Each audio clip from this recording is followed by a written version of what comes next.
Muzakir. Jadi hari ini saya akan sedikit mengajak Bapak Ibu diskusi juga nantinya.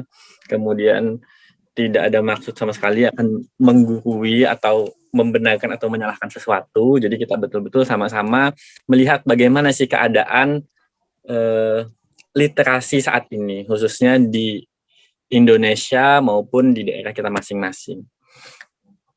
Hari ini saya akan mengangkat tema mengenai meningkatkan literasi dengan memperhatikan kondisi lingkungan siswa. Jadi kita arahkan ke dunia pendidikan. Jadi lingkungan siswa itu nantinya ada beragam ya, ada yang di dalam sekolah maupun di luar sekolah. Baik, Bapak dilanjut dulu slide-nya.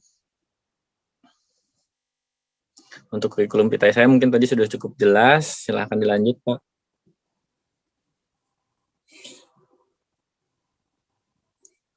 Nah, literasi. Bapak Ibu mungkin sudah pada umumnya mengenal apa itu literasi. Banyak yang mengkategorikan literasi itu sebagai kemampuan membaca dan menulis, ada yang mengkategorikannya membaca sesuatu yang tersirat, dan lain sebagainya. Namun yang kita soroti di awal ini, bagaimana sih literasi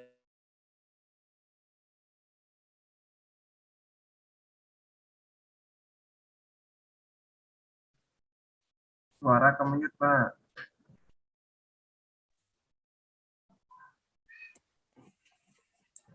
Iya, maaf. Jadi pada hari ini nantinya akan kita fokuskan membahas dulu mengenai data-data literasi, bagaimana ranking-ranking literasi kita, bagaimana sorotan dunia dengan Indonesia mengenai kemampuan literasi, dan nantinya kita akan memberikan gambaran-gambaran gebrakan daerah-daerah maupun sekolah mengenai pengembangan literasi ini. Baik, kita lanjut terlebih dulu Pak ke slide berikutnya. Nah, di slide ini kita bisa melihat data atau warna ya. Di data ini 34 provinsi yang kita ambil dari data Kemendikbud. Mereka melakukan penelitian atau pendataan mengenai indeks kali baca provinsi. Jadi 34 provinsi itu dicek bagaimana kemampuan literasinya. Ini secara nasional saja. Secara nasional kita mengkategorikan diri kita sendiri masih belum ada masuk kategori tinggi. Padahal dari keterangannya itu sebenarnya ada 5 indikator, mulai dari biru. Biru itu bisa dikategorikan kemampuan baca di provinsi tersebut sangat tinggi, atau setidaknya hijau, masuk kategori tinggi. Dan kita yang ada hanya masuk kategori kuning. Artinya kategori literasi di tiap provinsi kita itu masih dalam kategorinya sedang. Selebihnya banyak di rendah, bahkan ada yang sangat rendah. Nah, kenapa ini kok bisa terjadi? Coba lanjut lagi slide berikutnya, Pak. Dengan data tadi, maka dapat dilihat bahwa ya, peringkat negara kita saat ini untuk minat baca itu tertinggi di dunia. Finlandia sudah cukup jelas ya, tidak perlu kita ragukan karena mereka juga indikator pendidikan yang tinggi di dunia. Indonesia ada di mana? Indonesia ada di urutan 60 dari 61 negara yang diikutkan dalam pendataan ini. Jadi urutannya adalah ranking 2 terbawah. Nah, kenapa kok ini bisa terjadi? Artinya dari data ini dapat dibuktikan bahwa Indonesia saat ini kemampuan membacanya masih sangat-sangat rendah dibandingkan dengan negara-negara lain. Namun, ini fakta-fakta menariknya Bapak Ibu ya. Indonesia itu sebenarnya kalau dari data oke lah kita terima, memang di urutan 60. Namun, kemampuan orang-orang Indonesia kalau membaca, bukan membaca dalam bentuk tulisan saja ya, melihat gadget, itu dari data penelitian yang sudah dirilis, bisa melihat gadget itu 9 jam sehari. Ini kan menarik. Kita bisa melihat gadget 9 jam sehari dengan fakta bahwa Indonesia itu di urutan kedua pengguna gadget terbanyak di tahun 2018. Jadi nomor 4 maksud saya ya, penggunaan smartphone terbesar di dunia setelah Cina, India, Amerika, kemudian Indonesia pengguna gadgetnya. Nah, mereka bisa kok melihat, membaca, ataupun menonton konten-konten di layar. Bisa sampai 9 jam sehari. Tapi kok membacanya masih kurang. Nah, ini juga perlu kita pahami makna membaca nantinya. Apakah membaca itu hanya dalam bentuk tulisan, apa yang kita lihat, dan seterusnya. Ini sementara rankingnya, Bapak Ibu. Dan menariknya tadi, kita sebenarnya kalau menggunakan smartphone, melihat smartphone itu bisa lebih lama. Tapi apa sebenarnya yang ditonton? Lanjut slide berikutnya, Pak. Ini di slide berikutnya ada data visa. Jadi, visa ini salah satu indikator juga kita bisa menilai ataupun mengutip untuk data-data pendidikan saat ini. Biasanya ini sering digunakan mahasiswa pendidikan untuk menjadi dasar penelitiannya. Nah, Indonesia menurut PISA dari 77 negara yang mereka teliti di tahun 2018 itu ada di urutan 71 dengan skornya 382. Yang mana apabila nilai itu di bawah 450, maka negara itu dikatakan rendah untuk pendidikannya. Nah, jadi Indonesia ini masih cukup jauh untuk mencapai pendidikan yang baik. Namun ada lagi fakta yang menarik, Bapak Ibu, di slide berikutnya lagi. Coba dilanjut lagi, Pak. Dari data ini adalah data pengelolaan perpustakaan secara nasional di beberapa provinsi, di semua provinsi, perwakilan-perwakilannya. Nah, dari data perpustakaan ini menarik sekali. Kenapa? Karena negara kita sebenarnya fokus saja membangun perpustakaan, kemudian cukup banyak perpustakaan yang baik. Menurut datanya kita ya. Kemudian dari ranking-ranking ini juga bisa memperlihatkan bahwa perpustakaan itu cukup banyak. Kemudian berdasarkan BPS ya, Badan Pusat Statistik 2019, dia merilis pemberantasan buta aksara itu berkurangnya dari seluruh rakyat Indonesia cuma ada 110 dalam 1 tahun. Padahal tadi Indonesia itu menempati posisi kedua sebagai negara setelah India ya, yang memiliki infrastruktur perpustakaan terbanyak di dunia. Jadi sekitar 164.000 perpustakaan dimiliki Indonesia. Perpustakaannya banyak, tapi tidak menarik. Nah, ini fakta. Kita memiliki perpustakaan yang banyak.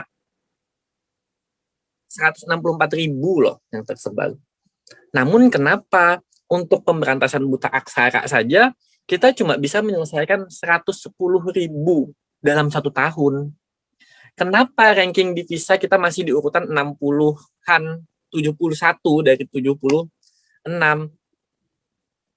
Kenapa masalah-masalah ini masih tetap muncul?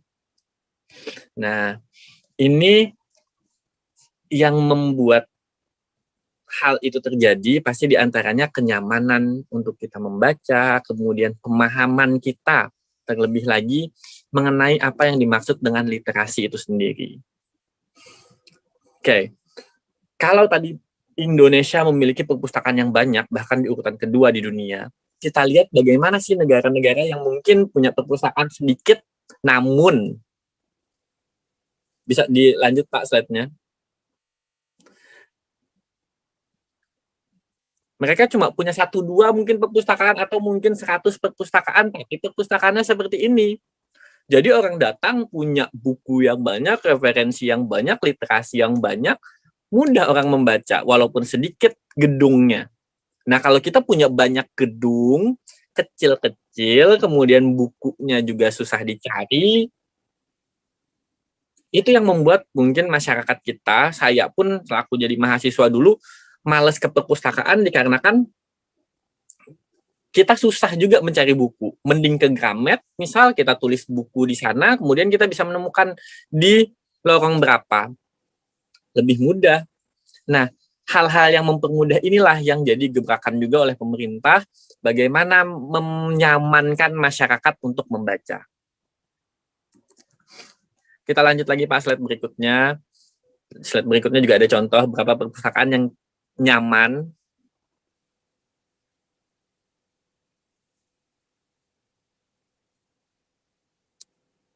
Halo Pak, slide-nya bisa. Nah ini, kemudian kita lanjut lagi, kita fokus kepada pengertian literasinya sendiri itu apa. Literasi, kalau dalam KBBI itu ada 3 pengertian, Bapak Ibu bisa cek di KBBI. Pertama, literasi itu bisa dikategorikan sebagai kemampuan menulis dan membaca.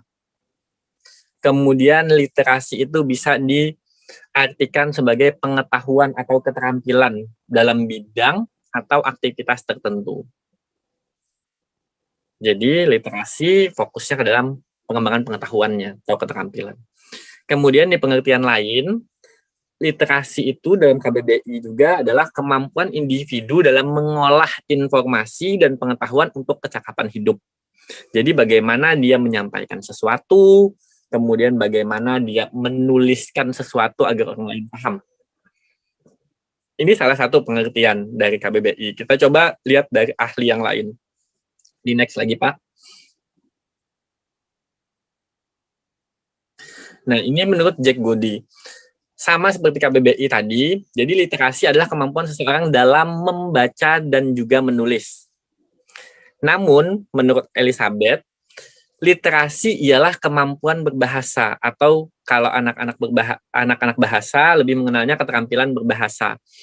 Ada 4 ya keterampilan berbahasa atau komunikasi. Pertama membaca, kemudian menulis, berbicara, dan mendengar. Atau bahasa di sini membaca, berbicara, menyimak, dan menulis. Itu literasi. Jadi tidak hanya sekedar bacaan tulisan atau menulis tulisan. Namun, apa yang kita dengar itu juga termasuk literasi. Nah, karena ada 4 keterampilan, harusnya kita juga sebagai pendidik mengembangkan 4 itu. Jangan seorang guru mengembangkannya hanya kemampuan pendengaran saja, misal ke siswa. Jadi guru banyak melakukan ceramah. Kemudian guru sebenarnya mengembangkan 4 ini namun monoton. Guru sudah ceramah, meminta anak menulis, kemudian meminta anak membaca. Benar, kemampuan berbahasanya dikembangkan, namun di pengertian lain lagi, coba kita baca. Di next, Bapak. Jadi kalau kita membaca sesuatu itu harus ada sumber referensi yang begitu banyak ya. Nah, kalau menurut UNESCO, literasi itu sendiri adalah seperangkat keterampilan nyata, terutama keterampilan dalam membaca dan menulis yang terlepas dari konteks di mana keterampilan itu diperoleh serta siapa yang memperolehnya. Jadi bagaimana nanti kita mengkomunikasikan kepada orang lain, kemudian menerima sumber informasi dari orang lain, itu yang kita fokuskan kepada literasi. Jadi tidak hanya sekedar siswa bisa menulis, siswa bisa calistung, kemudian siswa bisa presentasi di depan kelas, karena merasa dituntut oleh guru, tapi mereka tidak mampu untuk nantinya bersaing atau menyampaikan sesuatu di luar. Karena fokusnya adalah keterampilan itu diperoleh dari siapa yang memperolehnya, kemudian dia bagaimana memperolehnya, proses itu yang perlu kita sampaikan dan kita pahamkan kepada peserta didik. Nah, yang terakhir, pengertian lain, coba Pak satu lagi. Menurut Education Development Center, menyatakan bahwa literasi itu lebih dari sekedar kemampuan baca tulis. Namun, literasi itu adalah kemampuan individu untuk menggunakan segenap potensi dan skill yang dimiliki dalam hidupnya dengan pemahaman bahwa literasi mencakup kemampuan membaca kata dan membaca dunia. Nah, di poin ini yang harusnya kita sadarkan bahwa contoh misal ada bak sampah, berarti literasi yang tertulis di sana adalah buanglah sampah pada tempatnya walaupun tidak ada tulisan buanglah sampah pada tempatnya. Namun menurut anak-anak kita saat ini di peserta didik, kalau tidak ada tulisan ya berarti itu sekedar hiasan bak sampah. bukan dibuang di sana. Nah, pemahaman membaca ini yang perlu kita edukasi kembali kepada peserta didik kita. Itu di dalam proses pembelajaran nantinya. Nah, nanti saya akan lebih memfokuskan bagaimana sih kita memfasilitasi anak supaya mereka terbiasa dulu. Karena kalaupun mereka bisa menggunakan 4 keterampilan yang tadi kita masuk, keterampilan berbahasa, mereka bisa kok membaca, mereka bisa kok menulis, mereka bisa kok mendengarkan guru dengan baik, mereka bisa kok menyampaikan sesuatu, tapi apakah mereka bisa mengemasnya di tempat-tempat yang berbeda? Kalau di dalam kelas, iya, karena tuntutannya mereka harus berprestasi di kelas dengan tuntutan hasil belajar dan lain sebagainya. Tapi di luar itu bagaimana? Nah, kemampuan untuk membaca dunia inilah pentingnya. Coba dilanjut, hal apa saja sih yang mempengaruhi literasi? Di slide berikutnya, Pak. Nah, dalam buku What Literation, jadi di sini mengungkapkan bahwa faktor-faktor yang mempengaruhi aktivitas literasi itu setidaknya ada 4. Pertama, kecakapannya, yaitu syarat awal agar seseorang dapat mengakses bahan literasi. Di sini termasuk dalam kemauan pribadinya. Ya. Dianya ingin, dianya mau, tanpa ada paksaan. Karena unsur paksaan itu ya mau tidak mau. Setelah itu dia, kalau tidak ada paksaan, tidak akan mau.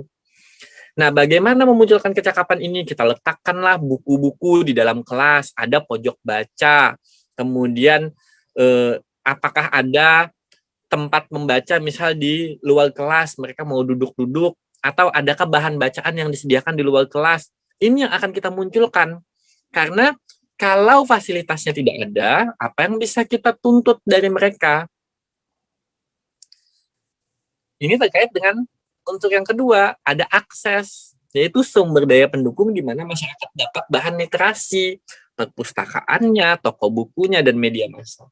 Faktanya tadi Indonesia memiliki perpustakaan yang sangat banyak.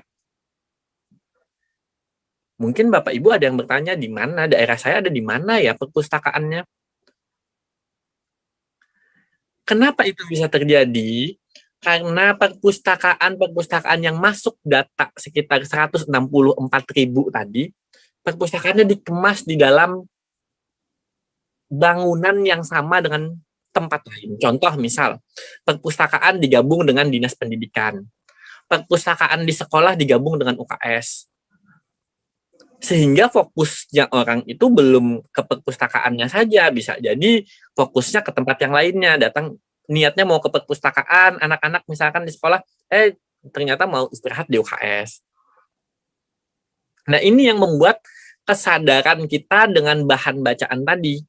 Harusnya memang yang namanya perpustakaan difokuskan menjadi perpustakaan pojok baca ya pojok baca, tidak dicampur-campur dengan yang lain, sehingga mereka sadar, oh itu tempat membaca. Jadi aksesnya ini kita fasilitasi kalau memang kita ingin meningkatkan literasi.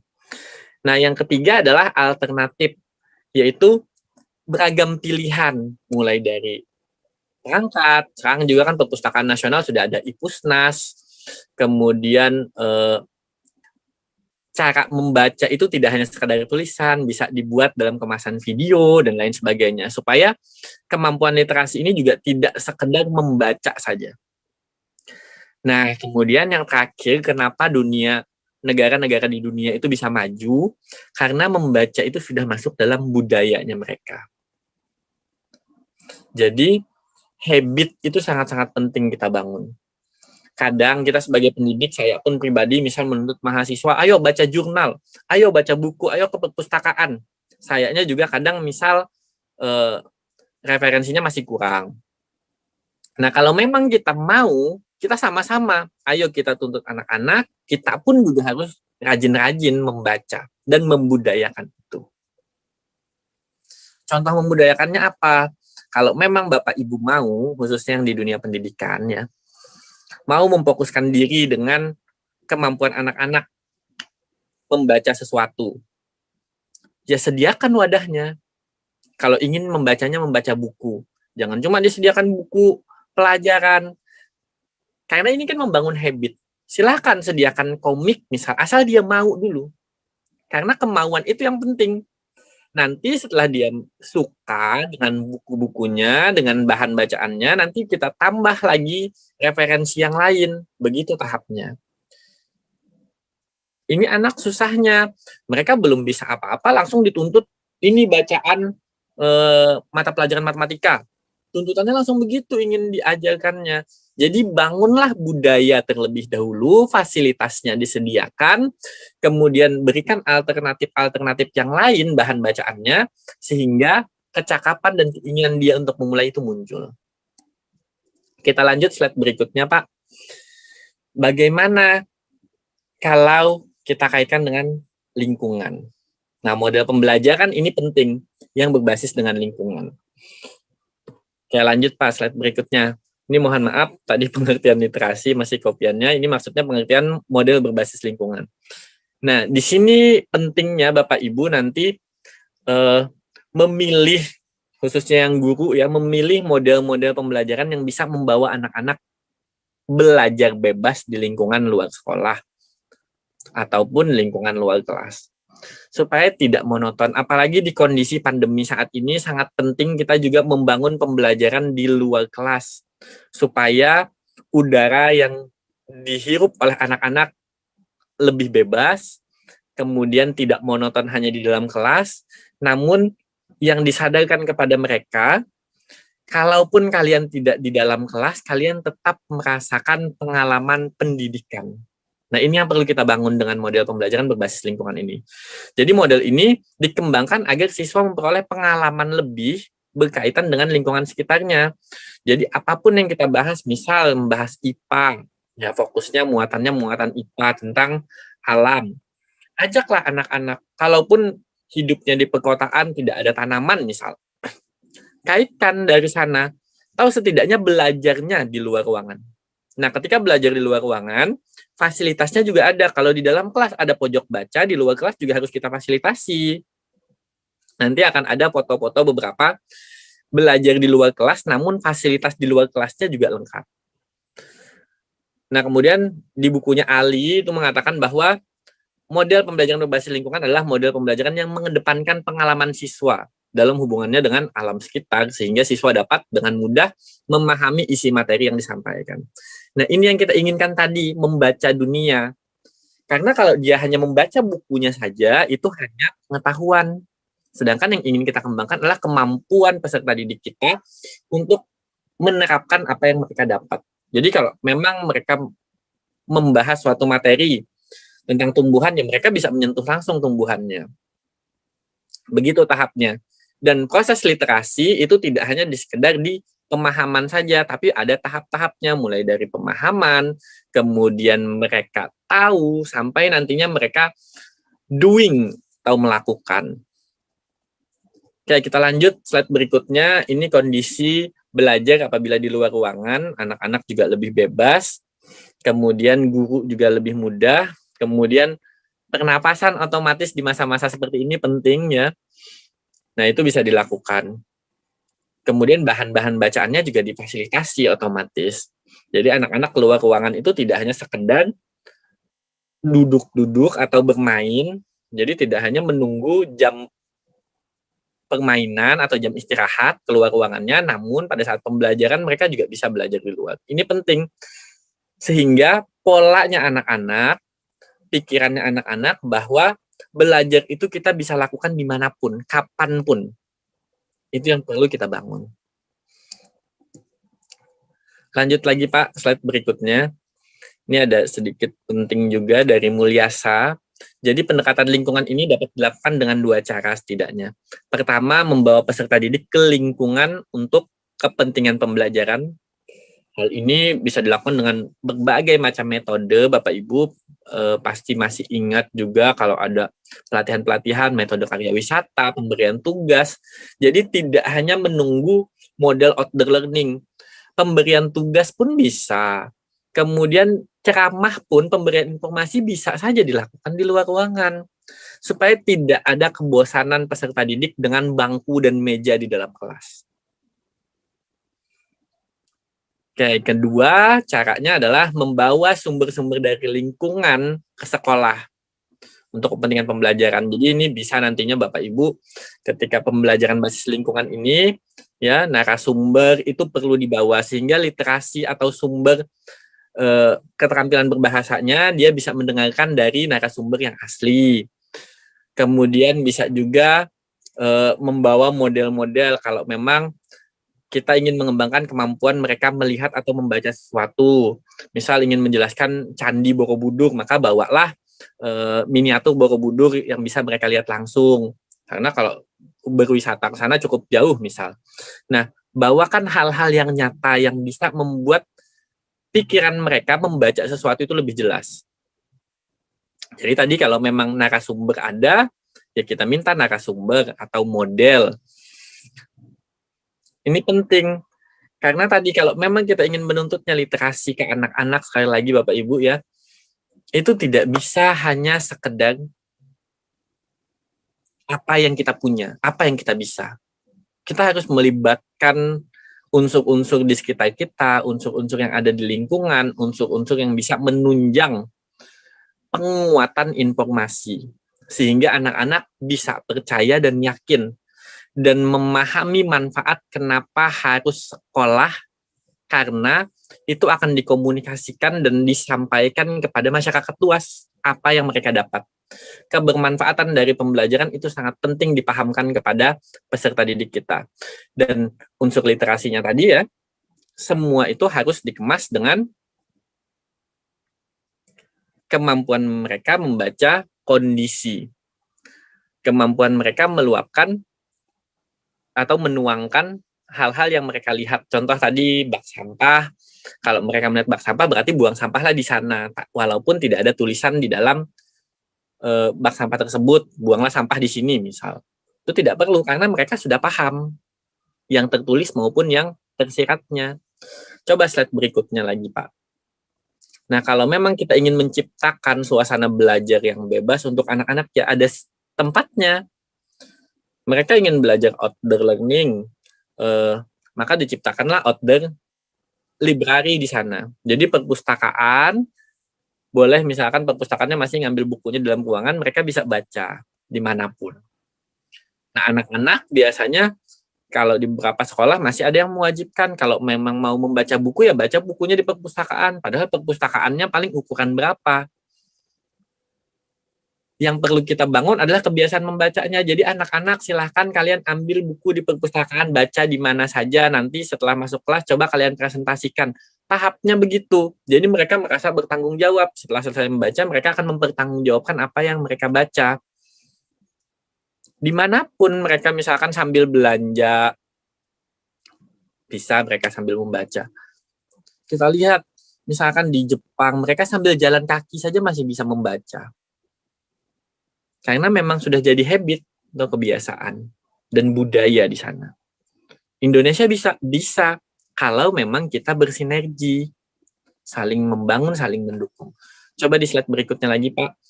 Nanti slide-slide akhir ini tinggal contoh-contoh saja. Nah, di sekolah juga kita bisa menerapkan seperti ini. Jadi, memberikan tulisan-tulisan informasi, kalau di anak SD itu masih bisa. Jadi kan mereka paham, oh ini ada tanaman apa, ada penjelasan di sana. Jadi setiap mereka jalan, mereka akan mendapatkan informasi. Kemudian banyak juga sekolah-sekolah yang menerapkan tulisan-tulisan kata-kata bijak atau apa di pojok-pojok ruangan, di bagian atas lorong. Nah, itu juga membiasakan anak membaca. Tanpa disadari, anak itu sambil jalan sambil membaca. Sampai nantinya mungkin kita akan di tahap sambil jalan bacaannya buku. Itu bisa. Banyak anak-anak sudah yang menjalankan itu. Bahkan mungkin kalau Bapak Ibu punya anak-anak kecil yang 3 tahun, 4 tahun, ketika mereka jalan pakai mobil atau sepeda motor, mereka suka nunjuk-nunjuk itu huruf A, huruf B. Karena memang secara psikologi mereka suka membaca. Nah, kita yang memfasilitasi. Nah, fasilitasnya misalkan di sekolah bisa seperti ini. Slide berikutnya lagi, Pak. Slide berikut ini akan mempertanyakan. Nah, apabila sekolah sudah berusaha maksimal melakukan gebrakan untuk meningkatkan literasi, apakah ada korelasinya nanti dengan fasilitas yang akan mereka dapat di luar sekolah? Menurut saya dan hasil riset saya pun melihat bahwa beberapa daerah sudah membuat pojok-pojok baca di taman, pojok-pojok baca di tempat-tempat wisata dan lain sebagainya. Contoh-contohnya bisa dilihat di slide-slide berikutnya, cukup cepat saja Bapak slide-slide berikutnya. Nah, ini perpustakaan salah satunya di Kota Bandung, jadi dia buat kayak telepon di London, tapi isinya buku-buku. Kemudian disediakan juga tempat duduknya. Kadang ada tempat bacaan buku gitu, namun tempat duduknya tidak ada, jadi orang malas mengambilnya, membacanya. Nah, kalau begini, pas tempat duduknya ada, bahannya ada. Ini salah satunya di Kota Banjarmasin juga ada perpustakaan Kamboja di Taman Kamboja. Jadi salah satu taman di Kota Banjarmasin itu juga menyediakan tempat membaca. Jadi ini beda dengan perpustakaan kota. Kalau perpustakaan kota ada di daerah Siring. Nah, kalau ini memang perpustakaan di taman, di pojok taman. Dan fasilitas bacanya juga menarik, cukup lengkap. Kita coba lihat lagi yang lainnya di daerah ini di Kota Tangerang juga menyediakan pojok-pojok baca. Slide berikutnya lagi, Pak. Nah, ini juga. Nah, mungkin cukup sampai di sini materi saya. Nah, kan Bapak, ayo Bapak Ibu, kita membangun kebiasaannya kepada peserta didik, bagaimana tidak hanya peserta didik ya, anak-anak kita di rumah pun juga peserta didik kita di rumah. Karena semua itu pasti menjadi guru. Tidak guru di sekolah, setidaknya guru di dalam keluarganya. Literasi tidak hanya terbatas pada bacaan, tapi bagaimana memahami suatu sumber informasi dan mereka nantinya bisa menuangkan atau melakukan di dalam kegiatannya sehari-hari. Mungkin itu yang bisa saya sampaikan untuk materi hari ini. Semoga kita bisa membaca sumber informasi di setiap lingkungan kita dan memanfaatkan atau melakukan hal-hal terbaik dengan bacaan-bacaan tersebut. Terima kasih. Assalamualaikum warahmatullahi wabarakatuh.